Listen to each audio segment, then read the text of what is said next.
ध्वनि ने जब दादी को जवाब दिया कि अबीर जल्दी निकल गया, तो दादी ने कहा, हाँ, आजकल काम बहुत है, वो काफी बिजी रहता है। अगर रोहन वापस आ जाए तो चीजें उसके लिए थोड़ी आसान हो सकती हैं। पता नहीं वो पागल ऐसे सब कुछ छोड़ के चला गया, मेरा उसके बिना मन नहीं लगता। अरमान ने भी उदासी से कहा, चाचू को मैं भी मिस करता हूँ। अरमान भी रोहन को काफी मिस करता था, और मल्होत्रा मैंशन ने बस एक वही तो था जिसे अरमान दिल से पसंद करता था। फोन पर बात हो जाती थी कभी कभी, पर फोन पर बात करने और पास होने में बहुत फर्क होता है ना। दादी की बात सुन ध्वनि एकदम से चुप हो गई जब उसे रोहन के साथ अपनी आखिरी मीटिंग याद आ गई और उसे रोहन के लिए बुरा लगा। दादी ने आगे कहा, कुछ खाया? उसने, जिससे ध्वनि का ध्यान टूटा। ध्वनि ने उदास मन से कहा, नहीं माँ, वो ऐसे ही चले गए। मैंने कहा था कि कुछ बना दूं, पर उन्होंने मना कर दिया। ये कहते हुए ध्वनि की आंखें ऑलमोस्ट नम हो गई। दादी उसके हाथ पर हाथ रख बोली, तू चिंता मत कर, मैं पाखी को बोल दूंगी, वो कुछ खिला देगी उसको। ध्वनि ने हाँ में सर हिलाया। दादी बोली, आज अबीर नहीं है तो सही है। ध्वनि ने पूछा, दादी आप ऐसे क्यों कह रही हो? तब अरमान ने जब बताया कि वो अबीर के जन्मदिन की प्लानिंग कर सकते हैं, बर्थडे के बारे में सुन ध्वनि बहुत खुश हो गई। अरमान बोला, पापा तो मनाते नहीं बर्थडे। ध्वनि ने हैरानी से दादी को देखा, क्यों अबीर बर्थडे क्यों नहीं मनाता?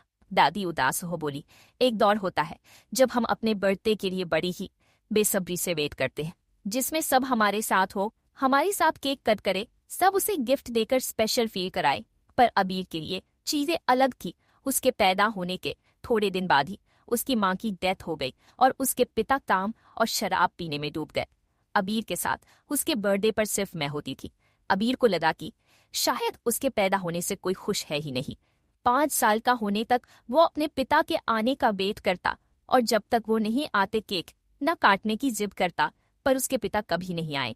वो सर्वेंट्स के हाथ अबीर के लिए गिफ्ट भेज देते थे, जो वाकई एक बच्चे के लिए बहुत महंगे और उसके पसंद के होते थे। पर अबीर को ये सब नहीं चाहिए था।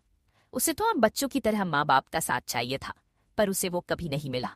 इसलिए जब वो थोड़ा बड़ा हुआ तो उसने अपना जन्मदिन मनाना बंद कर दिया। दादी ने एक गहरी सांस ली और आगे बोली, मैंने इसका कारण पूछा तो वो कहता, ये बच्चों की चीजें हैं, इसलिए वो नहीं करता। पर अपने हर जन्मदिन पर वो खुद को पूरे दिन कमरे में बंद कर लेता था और अपनी माँ को याद करके रोता था। अगर वो होती तो शायद चीजें उसके लिए इतनी बुरी ना होती। इसलिए रेवा के जाने के बाद अभी अरमान को कभी अकेला नहीं छोड़ता और उसका बर्थडे बहुत अच्छे तरीके से मनाता है, ताकि जो सब उसने फेस किया वो उसका बेटा कभी फेस ना करे। ये कह दादी के साथ ध्वनि की आंखें भी अबीर के लिए नम हो गई। उसे याद था अरमान के बर्थडे पर अबीर उसके लिए सब कुछ करता था। बेचारा अबीर कितना अकेला है। ध्वनि को दुख हुआ और उसने कहा, दादी आई प्रॉमिस, ये उनका बेस्ट बर्थडे होने वाला है और हम उनको बता देंगे कि वो हमारी लिए कितने स्पेशल है ना बेबी? अरमान ने हाँ कहा और ध्वनि को हाई फाइव दी, और फिर ध्वनि ने अरमान के कान में कुछ कहा और पूछा, क्या आप ये करोगे? अरमान ने जोर से हाँ में सर हिलाया। अरमान और ध्वनि जल्दी जल्दी खाना खाने लगे। दादी बोली, अरे बेटा जरा आराम से, इतनी क्या जल्दी है? ध्वनि बोली, दादी अबीर जी के लिए सरप्राइज बर्थडे पार्टी प्लान करनी है हमें। दादी सुम खुश हो गई और बोली, तुम लोग क्या करने वाले हो ये तो बताओ। ध्वनि बोली, दादी सरप्राइज है और आप बस इसे सरप्राइज रखना बस। उसके बाद अरमान अपने कमरे में चला गया और ध्वनि अपने स्टिचिंग रूम में। दादी खुश होकर आराम करने चली गई। अबीर का ऑफिस पाखी अबीर के साथ कुछ नए प्रोजेक्ट्स पर डिस्कस कर रही थी, बट उसने देखा कि अबीर बहुत डिस्ट्रैक्टेड है और ढंग से फोकस नहीं कर पा रहा, तो पाखी ने पूछ ही लिया, अबीर क्या हुआ? अबीर एकदम से अपनी सोच से बाहर आया और बोला, कुछ नहीं हुआ, सब कुछ ठीक है। पाखी उसका चेहरा देख सब समझ गई, और जब ध्वनि का ये मैसेज आया कि अबीर ने कुछ नहीं खाया है, प्लीज उसे कुछ खिला दो दीदी, तब वो पूरी तरह से श्योर हो गई कि जरूर कुछ हुआ है। अबीर का जल्दी ऑफिस आना और भूखे पेट आना, इससे क्लियर है कि जरूर उसके और ध्वनि के बीच कुछ हुआ है।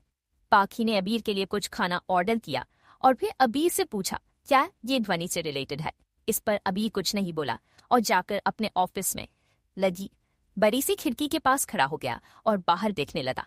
पाखी ने उसे कंधे पर हाथ रखा और बोली, बचपन से जानती हूँ तुझे, तू इतना परेशान बहुत कम होता है, तेरे उस खास दोस्त की मौत के बाद तू बिल्कुल भावनाहीन हो गया था और उसके बाद तू सिर्फ दो लोगों के लिए सेंसिटिव हुआ है, वो है अरमान के लिए और ध्वनि के लिए। तो मुझे बता दे कि क्या हुआ है, क्या तुम्हारी लड़ाई हो गई है? अबीर ने अपने माथे के बीच में उंगली रखी और बड़े ही दुखी स्वर में बोला, मुझे लगता है कि ध्वनि मुझे नहीं चाहती। ये सुन पाखी को झटका लगा।